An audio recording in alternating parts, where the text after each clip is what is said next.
하나님은 말씀을 이루시는 분이시다. 하나님은 말씀을 이루시는 분이시다. 하나님은 말씀을 이루시는 분이시다. 아멘. 이사야서 7장 14절에 이런 말씀이 있습니다. 들어보십시오. 그러므로 주께서 친히 징조로 너희에게 주실 것이라. 보라, 처녀가 잉태하여 아들을 낳을 것이요 그 이름을 임마누엘이라 하리라. 아멘. 이와 같이 예수 그리스도 오시기 전에 이사야 선지자를 통해서 우리 하나님께서 약속하셨고 그 말씀이 마태복음 1장 22절에 이와 같이 이루어집니다. 이 모든 일에 된 것은 주께서 선지자로 하신 말씀을 이루려 하심이니, 여기서 선지자는 누굽니까? 이사야 선지자입니다. 이 이사야 선지자로 하신 말씀을 이루려 하심이니 가라사대 보라, 처녀가 잉태하여 아들을 낳을 것이요 그 이름은 임마누엘이라 하리라 하셨으니, 이를 번역한즉 하나님이 우리와 함께 계시다 함이라. 할렐루야. 오늘도 하나님은 우리와 함께 하시는 하나님이시며 동시에 하나님께서는 하신 말씀을 반드시 이루시는 하나님이십니다. 그래서 우리가 믿는 하나님은 목석이 아니라고 말을 하고 있습니다.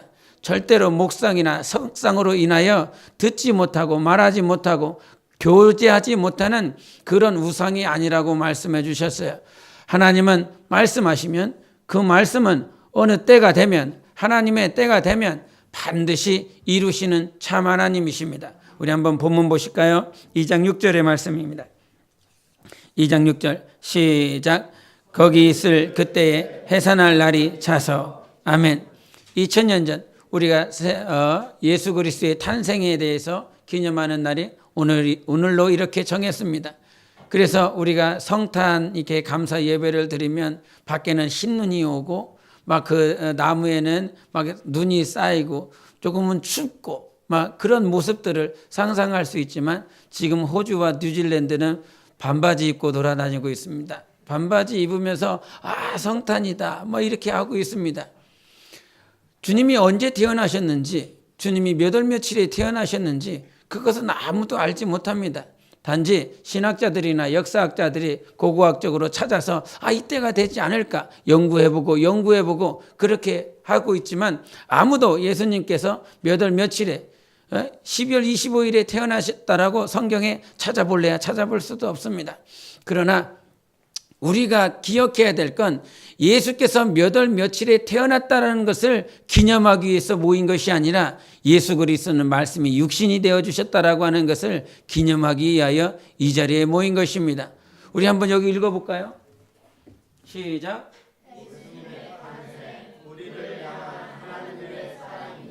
아멘. 예수님께서 태어나신 것은 몇 월 며칠에 태어났기 때문에 우리가 모여서 케이크 자르고 파티하고 하기 위하여 모인 것이 아니라, 예수님이 이 땅에 오신 것이 바로 하나님께서 우리를 향한 사랑인 것을 우리의 영이 성령으로 경험하고, 이 예수 그리스도를 보내신 하나님의 은혜에 감사하기 위하여 이 자리에 예배를 드리는 것입니다. 하나님은 사랑이시고 생명이시고 아들 예수 그리스도를 보내주셨습니다. 근데 예수 그리스도를 언제 보내셨습니까? 예수 그리스도를 언제 보내시겠다라고 말씀해 주셨나요?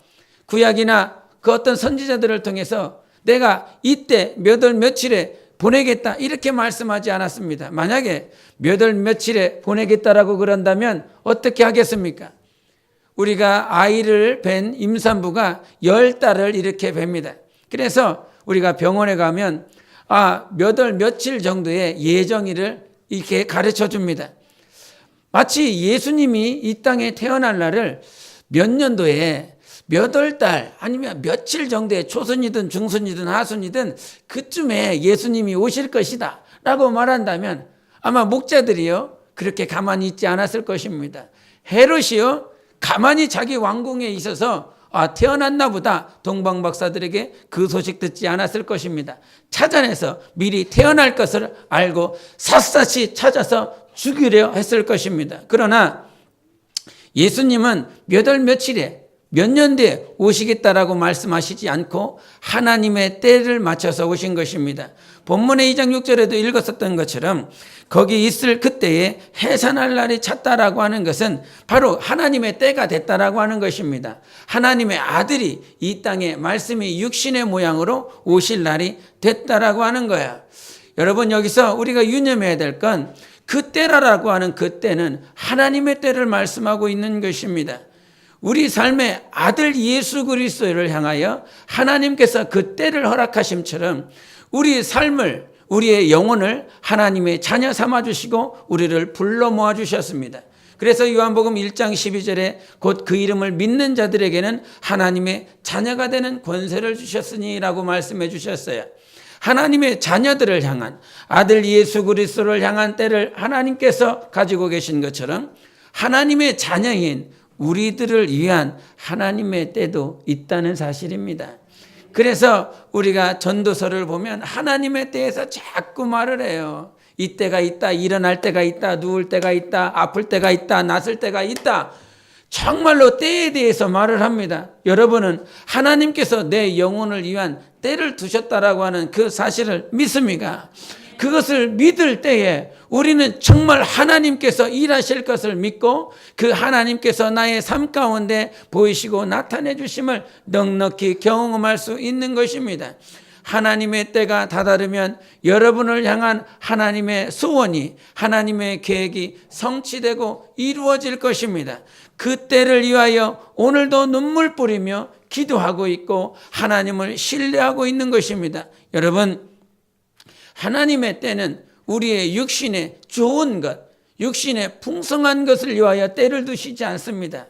만약에 하나님께서 아들 예수 그리스도를 위하여 때를 두셨다라고 하는 것이 그저 이 때가 되면 네 육신이 건강해지고 네 육신이 풍족해지고 너의 삶이 만족하게 되는 그 때를 두셨다라고 그런다면 예수 그리스도는 오늘도 말을 했지만 우리 한번 보실까요?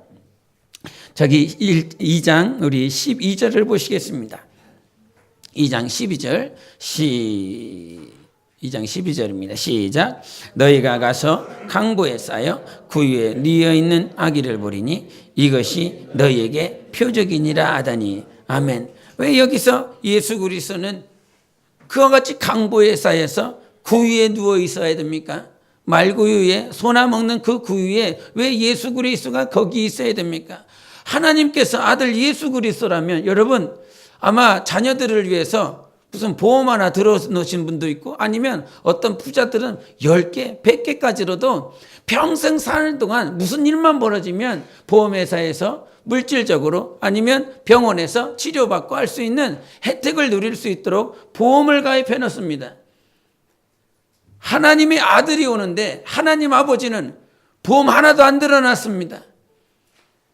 좀 의리의리한 요람을 마련해 놓든지 아니면 장군들을 군사들을 예비해 놔서 그와 같이 하나님의 아들이 오는 일에 휘황찬란하게 마련해 놓으실 법도 한데 하나님은 자기 아들이 오는데 자기 아들 예수 그리스도가 오는데 아마 남편이요 자기가 애를 낳는데 관심도 가져주지 않고 자기 아들이 언제 낳는지 자기 딸이 이 뱃속에서 언제 낳는지 신경도 쓰지 않는 남편이 있었다라고 그런다면 평생 사는 날 동안 와이프한테 꾸사리 들으면서 살 것입니다. 무슨 안 좋은 일만 생기면 당신은 말하지 마. 당신은 말할 자격 없어. 이렇게 말할 것입니다. 하나님의 아들 예수 그리스도가 오시는 일에 하나님의 아들은 그 구유에 나오실 수밖에 없는 그런 삶으로 아들 예수를 마련해 놓으셨습니다. 하나님의 아들이 오시는 일에도 우리 육신의 것에 대해서 여러분 이렇게 하면 재미가 없지요. 말씀이 안 들리죠. 아마 뭔 말인지 못 알아들을 것입니다. 하나님을 믿는 일에 우리는 하나님을 믿는 이유가 대부분의 크리스찬들이 잘 되는 거, 풍족하게 되는 거, 안 좋았던 것들이 좋게 되는 거, 그렇게 되기를 바라고 있습니다. 하나님은 그런 일을 안 하신다는 것이 아니라 그와 같은 일들을 하시고 성취하시는 하나님이십니다. 그런데 하나님의 아들이 오신 이유를 알아야 되는 것입니다. 하나님의 아들이 이 땅에 오신 이유는 여러분이 안 좋았던 것을 좋게 만들어주고 가난했던 것들을 더 큰 궁전에 머물게 하는 그 일들을 위해서 오신 것이 아닙니다. 그 일들을 위해서라고 한다면 육신의 것들을 위해서라고 하나님께서 우리에게 계획을 주시고 그것을 성취하시려고 한다면 천사들을 통해서 하나님께서 많은 당신의 종들을 만들어서 그렇게 이루실 수 있는 분이세요. 그런데 예수 그리스도가 이 땅에 오셔서 말씀이 육신이 되어 주신 것은 하나님의 뜻을, 하나님의 일을 성취하시고자 함인 것입니다. 하나님의 뜻은 바로 우리 영혼을 위한 것이에요. 영혼을 위한 것. 여러분 육신 안에 영혼이 있습니다. 인지하셔야 될 것이 있어요. 육신만 있는 것이 아니라 영혼이 있기에 이 영혼을 위한 삶을 살지 아니하면 하나님의 아들이 이 땅에 오신 이유가 아무런 여러분과 상관이 없는 것입니다. 아들 예수 그리스도가 오시기까지 하나님께서 그 아들을 십자가에 또한 내어주시기까지 십자가에서 예수 그리스도가 죽으시면서 하신 그 말씀 다 이루었다라고 말씀해 주셨습니다. 다 이루신 하나님이 오늘도 우리에게 기쁨을 주시고자, 하나님의 기쁨을 주시고자 오늘도 성탄감사로 우리가 함께 할 수 있었습니다. 그런데 예수 그리스도의 오심을 우리 한번 저 말씀을 보실까요? 2장 14절. 2장 14절을 같이 읽습니다. 시작. 지극히 높은 곳에서는 하나님께 영광이요 땅에서는 하나님이 기뻐하신 사람들 중에 평화로다 아니라. 아멘. 우리가 보통 이 말을 하늘에는 영광이요 땅에는 평화라고 이렇게 간략하게 말을 합니다. 그래서 하늘에는 평화, 하늘에는 영광이다, 땅에는 평화다 이렇게 간략하게 말을 합니다. 그런데 하늘에 있는 그 영광은 지극한 그 하늘을 말을 하고 있습니다. 그래서 영어에서 보면은 최상급을 씁니다. The highest라고 그럽니다. 가장 높은 곳에 있는 영광을 말을 하고요. 평화라고 말을 했을 때 그저 땅에는 평화다 이렇게 말하지 않습니다. 하나님이 기뻐하신 사람들 중에 평화다 이렇게 말을 합니다. 하나님이 그냥 땅에는 평화가 있다 이렇게 말하지 않아요. 이 땅에 평화다, 이 땅에 있는 이 흑암 가운데 평화라고 말씀하시지 않고 하나님이 기뻐하신 사람들 그 안에 뭐가 있다? 평화가 있다라고 말을 합니다. 하나님이 기뻐하시는 사람에게만 평안이 있습니다. 하나님께서 기뻐하시는 자에게 평화를 허락하여 주십니다. 이 땅이 평화가 있는 것이 아니라는 거예요. 하나님이 부르시고 하나님이 기뻐하시는 사람들에게 오늘도 하나님이 주시는 것은 평화인 것입니다. 하나님께서 기뻐하시는 사람들, 그 목자들을 부르셨습니다. 아무도 쳐다보지 않는 자들, 세상 가운데서 우리가 이스라엘에서 가장 천한 직업 가운데 하나가 뭐냐면 목자예요. 아무도 목자를 하려고 하지 않아요. 그 목자를 부르셔서 하나님은 하나님이 기뻐하시는 자에게 평화를 주신다. 그리고 하나님이 기뻐하시는 그 기쁨을 너희들에게 전한다라고 말씀해 주셨습니다. 가장 하찮고 가장 천박한 직업을 가지고 있는 목자들을 향하여 하나님께서 그들을 부르셔서 하나님의 기쁨이 무엇인지를 가르쳐 주셨습니다. 우리의 영혼은 세상 가운데 정말 하나님이 보시기에 가장 천박하고 무지하고 연약하고 볼품없는 자들이었습니다.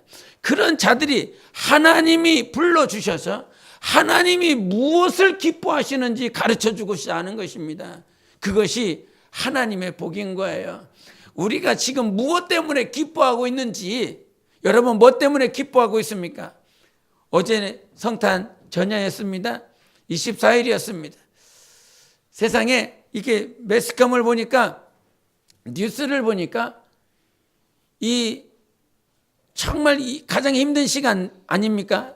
한국이 가장 어려운 시간들을 보내고 있습니다. 그런데 이 무슨 모텔이나 아니면 어떤 여행지나 어떤 파티를 할 수 있는 장소들은 이미 몇 달 전부터 다 예약을 해서 빈 곳이 하나도 없다라고 그럽니다.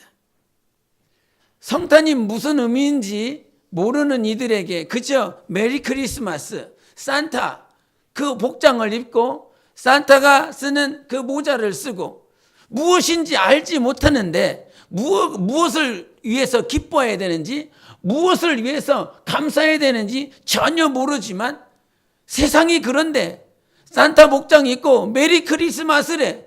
메리 크리스마스가 뭔지 모르지만 그냥 그렇게 말을 하고 있고, 뭐 기쁜 날인가 보다. 같이 둘이 만나서, 아니면 연인들이 만나서, 가족들이 만나서 파티하며 향락을 즐기며 그러한 날인가 보다. 예수 그리스도는 죽기 위하여 이 땅에 오셨습니다. 세상은 전혀 주님과 상관없는 기쁨으로 그렇게 살아가고 있어요. 어떻게 하면 육체를 기쁘게 할까? 어떻게 하면 연인을 기쁘게 할까? 어떻게 하면 부모를, 자식들을 기쁘게 할까? 그것에 초점에 맞춰 있습니다. 그러나 하나님의 기쁨은 예수라고 말씀해 주시는 거예요. 우리가 지금 관점 갖고, 우리가 보고 있는, 우리가 육체를 어떻게 하면 기쁘게 할까? 저 사람의 마음을 어떻게 하면 기쁘게 할까가 아니라, 나는 너에게 내가 기뻐하는 그 기쁨을 가르쳐 주겠다. 내가 무엇을 기뻐하는지 가르쳐 주겠다는 것입니다. 그것이 예수예요. 예수가 하나님의 기쁨인 것입니다. 예수께서 그 광야에서 침례 받으실 때 이는 내 사랑하는 자요, 내 기뻐하는 자라 말씀해 주셨어요. 하나님이 기뻐하시는 아들 예수 그리스도를 우리에게 주셨는데, 어떤 이들은 그 예수 그리스도를 기뻐하지만 어떤 이들은 전혀 기뻐하지 않습니다. 헤롯이 누굽니까? 분명히 하나님의 기쁨을 당신의 아들 예수 그리스도를 주시면서 우리에게 나타내 주셨지만, 헤롯에게는 하나님의 기쁨과 전혀 상관없는, 오히려 예수 그리스도, 아예 예수를 죽이려고 했었던 그 모략을 베풀었고, 그 모략으로 죽이려고 하는 시간들로 그렇게 온 도시들을 멸망으로 인도했었던 폐역부도한 왕이었습니다. 그런 왕은 하나님의 기쁨이 무엇인지 모릅니다. 그런데 그렇게 아기 예수를 죽이려고 했었던 헤롯을 하나님은 미리 아기 예수, 당신의 아들 예수 그리스도를 피신하게 하십니다. 참 우리 삶에 얼마나 감사가 있냐면, 이 말씀을 묵상하며 얼마나 감사한지 모릅니다. 세상은 나를 죽이려 합니다.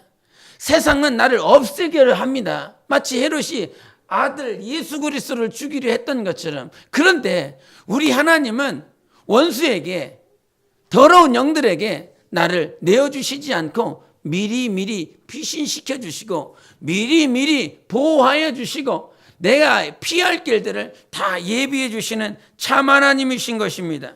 그래서 그 하나님이 나를 오늘도 지키시고 보호하시는 거예요. 죽이려 하는 자 있느냐? 나를 업신여기려 하는 자 있느냐? 그 더러운 영들에게, 헤롯의 그림자가 바로 원수마귀의 그림자인 것입니다. 원수마귀의 모습을 그대로 보여주시는 것이 헤롯인 거예요. 오늘도 죽이려고 하는 세상의 수많은 자들이 바로 원수마귀의 그 모양을 가지고 우리를 죽이려고 하지만, 하나님은 우리를 미리 피신시키시고 미리 보호하시는 하나님이십니다. 우리 한번 신명기를 보시겠습니다. 신명기 1장 29절을 보시겠습니다.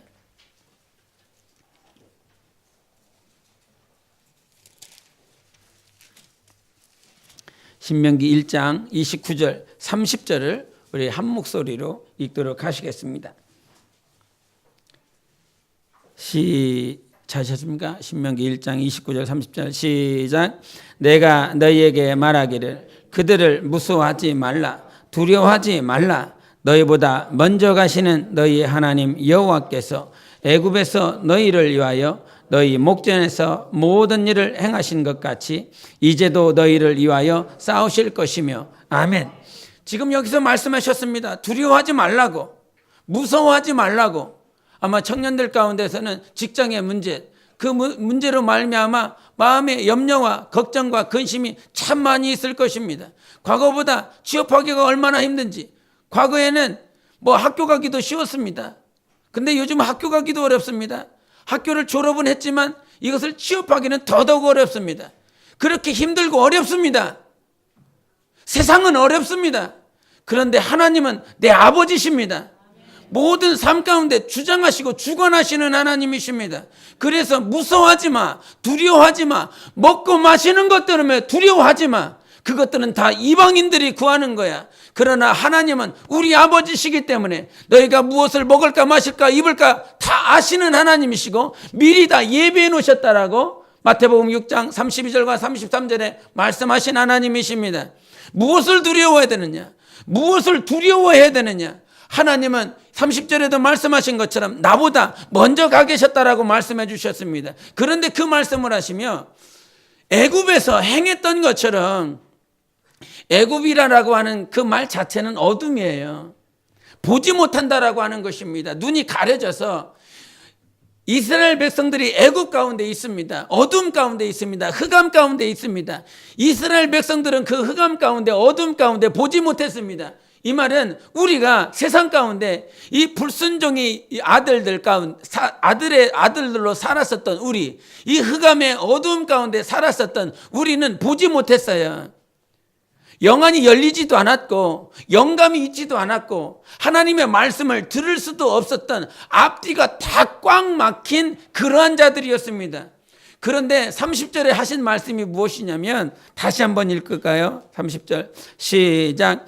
너희보다 먼저 가시는 너희의 하나님 여호와께서 애굽에서 너희를 위하여 너희 목전에서 모든 일을 행하신 것 같이 이제도 너희를 위하여 싸우실 것이며. 아멘. 애굽에서 이미 하셨다는 거예요. 우리는 어디로 갈지, 어느 땅으로 갈지 이스라엘 백성들은 전혀 알지 못하였지만 이미 우리가 눈 감고 귀 감고 다 모든 것이 막혀 있었을 그때에도 하나님은 행하고 계셨다라고 하는 것입니다. 우리가 보지 못했을 뿐이지 듣지 못했을 뿐이지 하나님은 이미 애굽에서도 인도하고 계신 하나님이셨습니다. 그런데 그 사실을 애굽에서 나와 보니까 그 하나님이 보이더라는 것입니다. 우리 하나님이 함께 계셨고 먼저 가 계셨구나. 먼저 가 계신 하나님이셨구나. 내가 장막 칠 것, 우리가 처해야 될 모든 삶 가운데 하나님께서 주장해 주셨구나. 제 삶이 그래요. 보잘것없지만 한국에서 예수 그리스도를 믿고 개척하라고 하는 그 말에 어디로 가야 될지 모르지만 그저 기도하며 가니까 하나님께서 예비해 놓으신 환경들이 있었고, 그렇게 개척하며 3년 동안 살다가 하나님께서 중국 가라고 하는 한 번도 가보지 않은 그곳에 그냥 하나님께서 감동 주셔서 여기다, 여기 가라. 그 말씀 듣고 갔더니 또한 하나님께서 사람들을 미리 예비해 놓으셔서 가정이나 모든 환경들을 미리 예비해 놓으셨습니다. 마찬가지로 다시 중국에서 한국 넘어올 때도 하나님께서 미리 예비하시고 필요한 사람들, 필요한 환경들, 이 예배당이 하나님께서 미리 예비해 놓으셨고 미리 와 계셔서 준비한 곳이었습니다. 한 번도 여기에 예배당이 있을 것이라 먼저 와서 답사한 것이 아닙니다. 하나님께서 만나게 하시고 하나님께서 듣게 하셔서 그냥 왔더니 예비해둔 것이 바로 여기였습니다. 제 삶이 아니라 우리의 삶을 인도하시는 하나님이 그렇게 인도하고 있다는 거예요. 먼저 가 계세요. 여러분 어디로 갈지 모르잖아요. 내일 아니면 1년 뒤에 어디로 갈지 몰라요. 어디 있을지 몰라요. 그런데 하나님은 미리 가 계셔서 모든 환경들을 예비해 놓고 계신 하나님이십니다. 아들 예수 그리스도를 애굽으로 피신하게 하셨어요. 누구 때문에? 헤롯 때문에. 그러나 하나님은 미리 애굽에 가 계셨습니다. 그 애굽에 와서서 그 예수 그리스도가 이제 때가 되어서 다시 가나안 땅에 들어가려 할 때에도 역시나 하나님께서 그 가나안 땅에 들어가는 모든 환경들을 미리 예비하신 참 하나님이신 것입니다. 무엇을 두려워하지 마요. 무엇을 염려하지 마세요. 참 이 단계까지 오기가 이 말을 증거하며 또 여러분이 이 말씀을 경험하기까지 아마 시간이 필요하실 것입니다. 그런데 그 두려워하지 마, 염려하지 마, 하나님이 내 아버지야, 이 말은 듣기는 편할 수 있습니다. 아멘하기는 쉬울 수 있습니다. 그러나 이것을 고백하며 이것이 자기의 것 되기까지는 하나님께서 단련시키십니다. 여러분 내일이요 먹을 것이 없다라고 그런다면 염려가 안 되겠습니까? 걱정이 안 되겠습니까? 과거에 제가 이제 전도사로 살아갔을 때 저한테 주어진 사례비가 10만 원이었습니다. 20만 원이었던가 그렇습니다. 그런데 무슨 감사원금 빼고 11조 빼고 주정원금 빼고 아이들 또 주정원금 빼고 나면 일주일 지나고 나면 아무것도 없는 거예요. 헌금할 거 다 빼놨으니까. 그러면 먹고 마시는 건 어떻게 먹고 마셔? 그러다 보니까 늘 어떻게 하면 먹고 마실까? 그런데 어느 날 어떤 쌀이 이미 다 떨어진 거예요. 다 떨어진 그 상황에서 주님 내일 밥 먹어야 되는데요. 근데 들은 말은 있어요. 염려하지 말라고 하나님께서 다 일용할 양식 주신다고 들은 말은 있어요.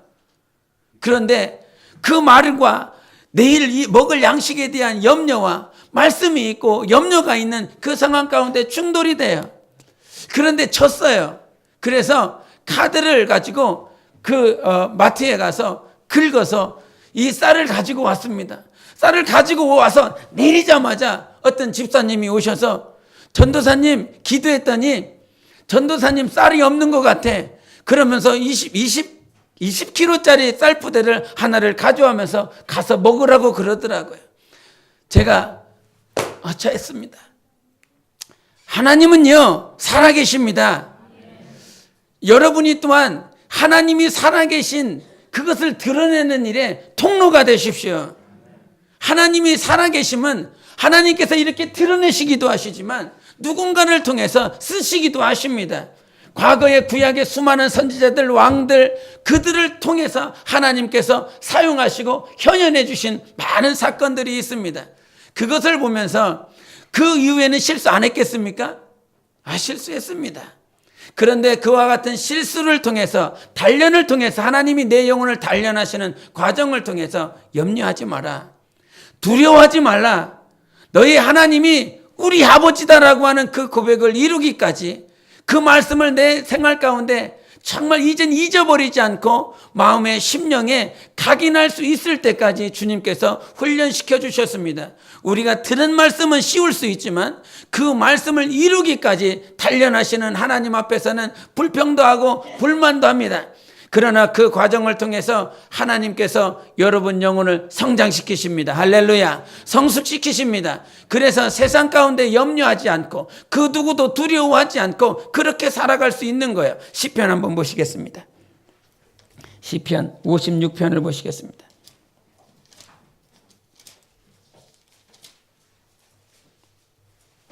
시편 56편 우리 4절 그리고 11절도 보시겠습니다.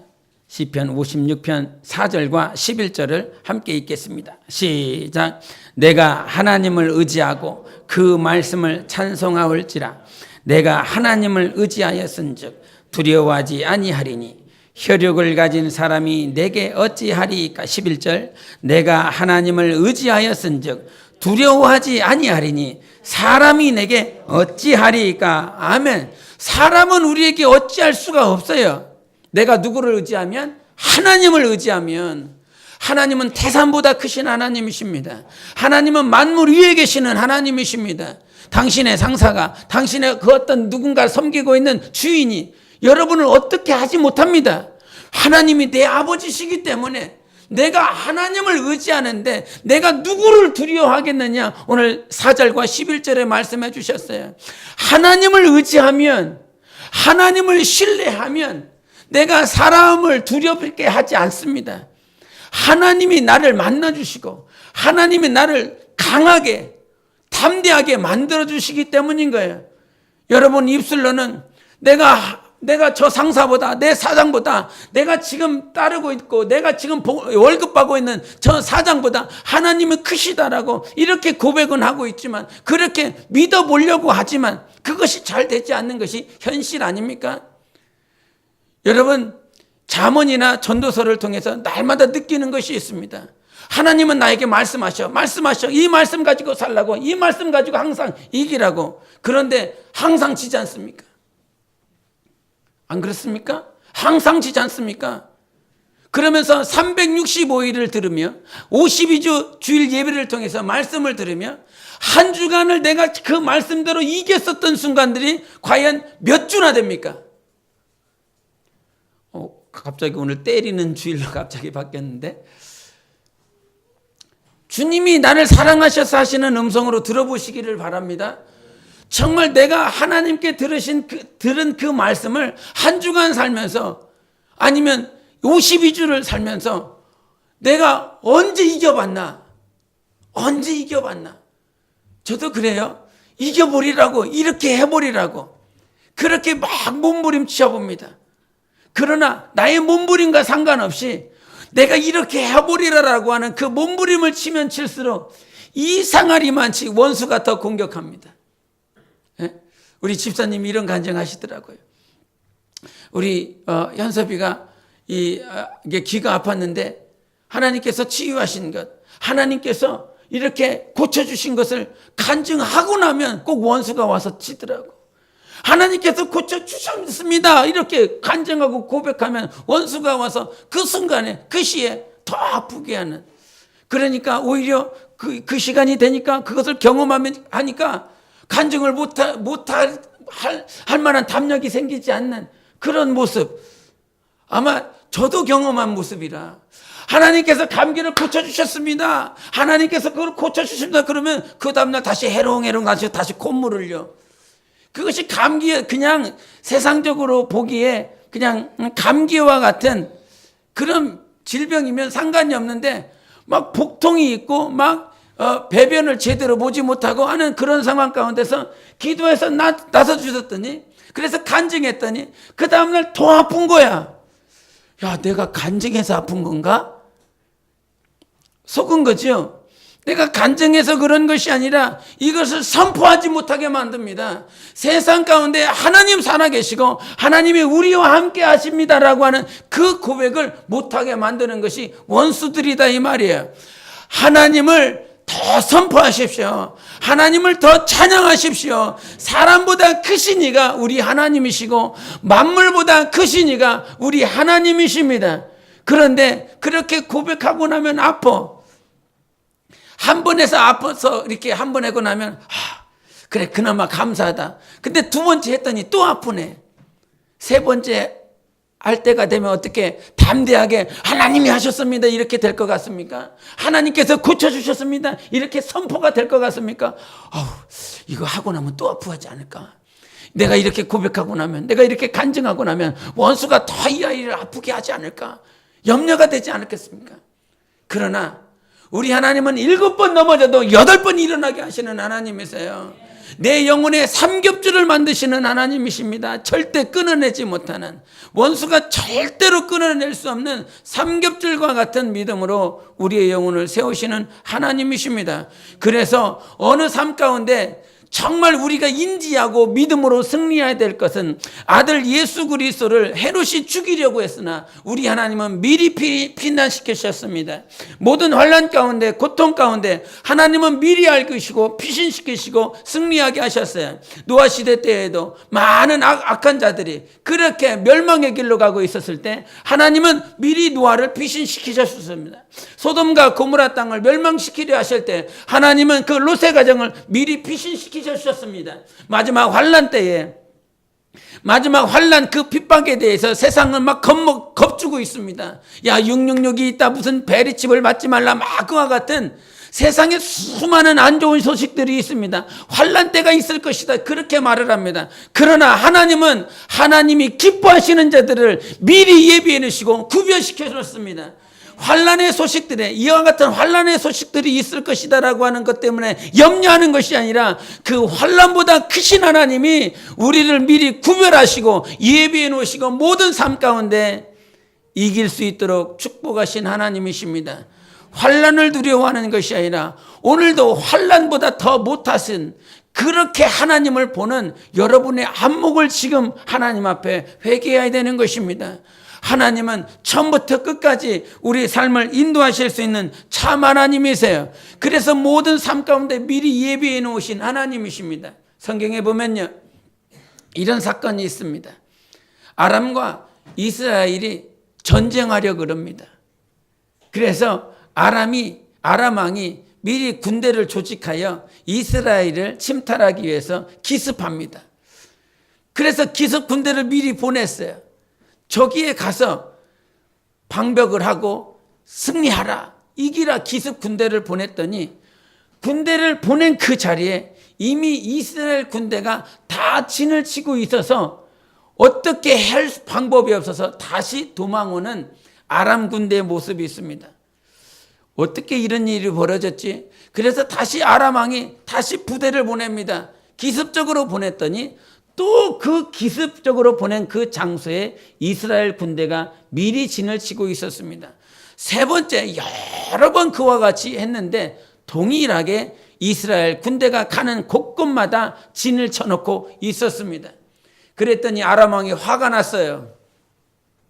화가 나서, 야, 이스라엘 왕하고 혹시 내통하는 놈이 우리들 가운데 있지 아니하냐?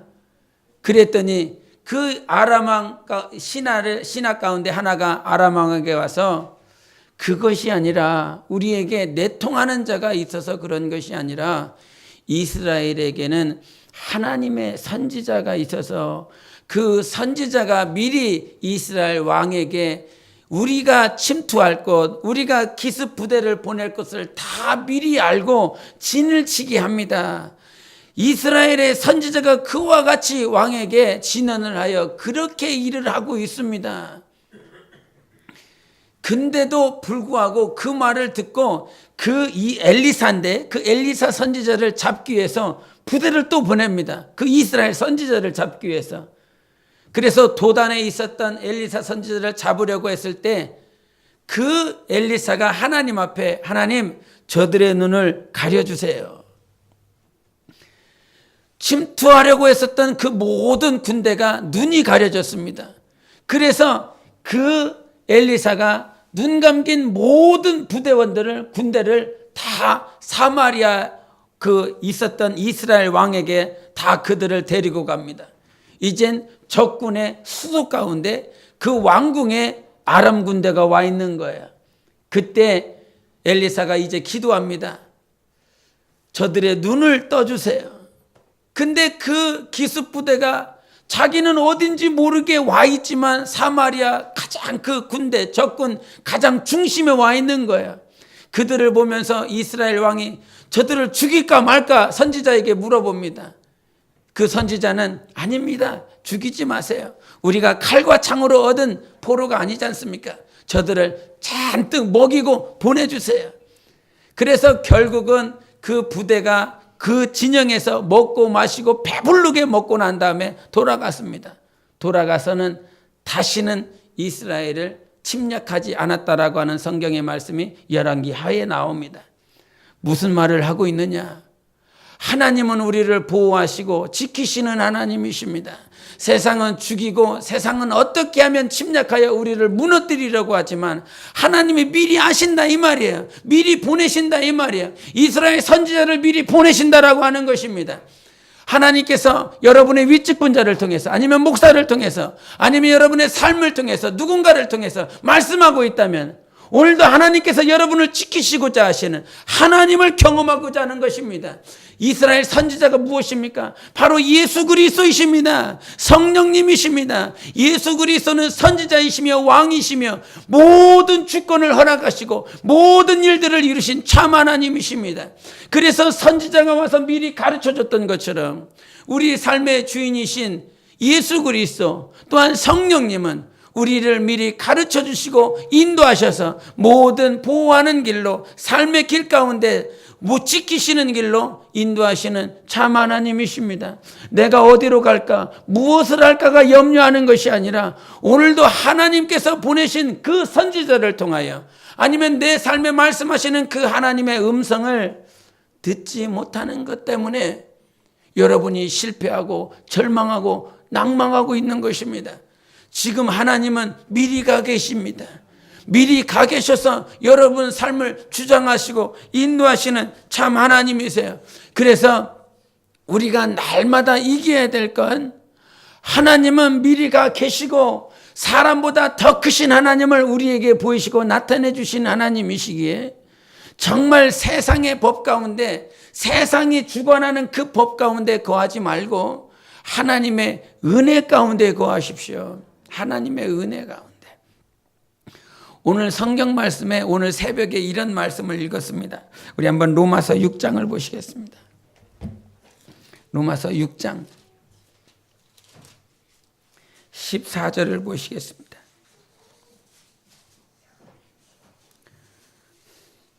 로마서 6장 14절 같이 읽겠습니다. 13절 14절을 읽겠습니다.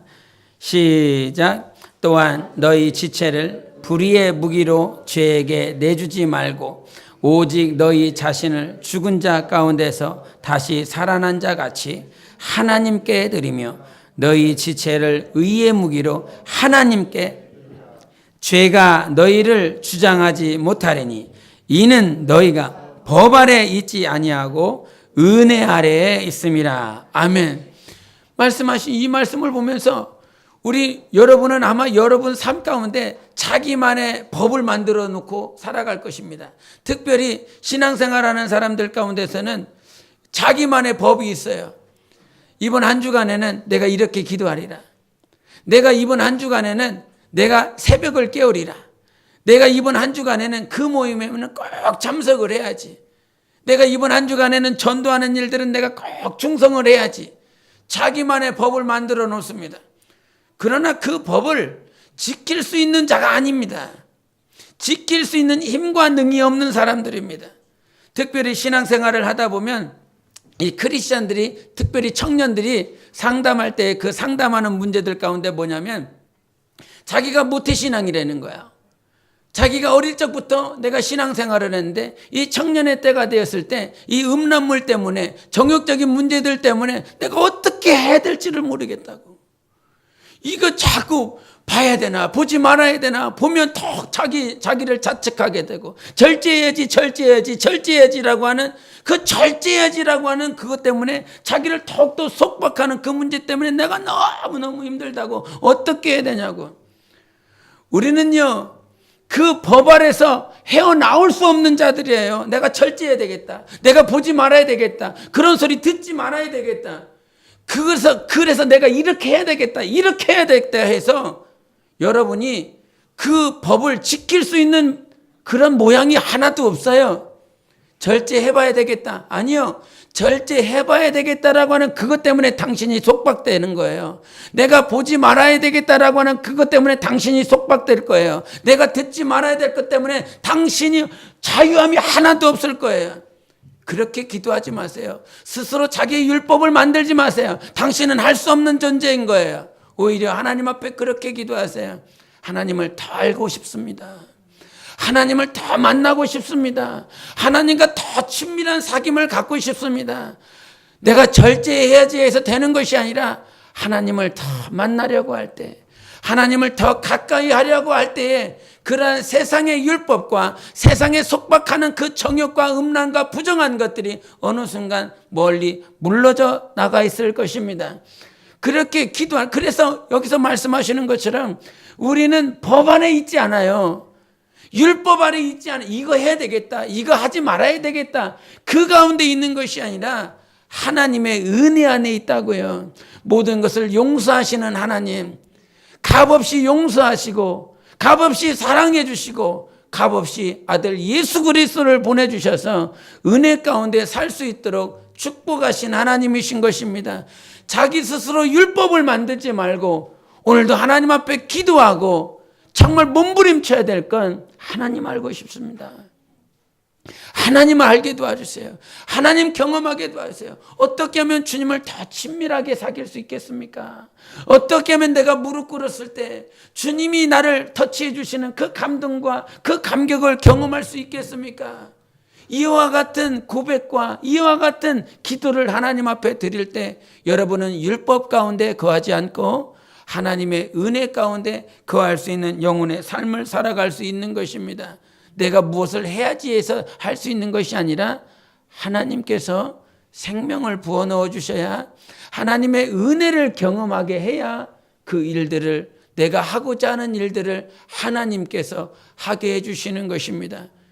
분명히 놓지 마십시오. 잊지 마십시오. 우리는 아무것도 할 수 없습니다. 오늘 주님께서 성탄 감사 예배를 통해서 우리에게 주시고자 하신 것이 무엇이었냐면, 첫째는 하나님보다 더 큰 이가 없다.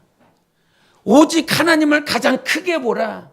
그 크신 하나님께서 우리 삶 가운데 미리가 계시니 염려하지 말아라.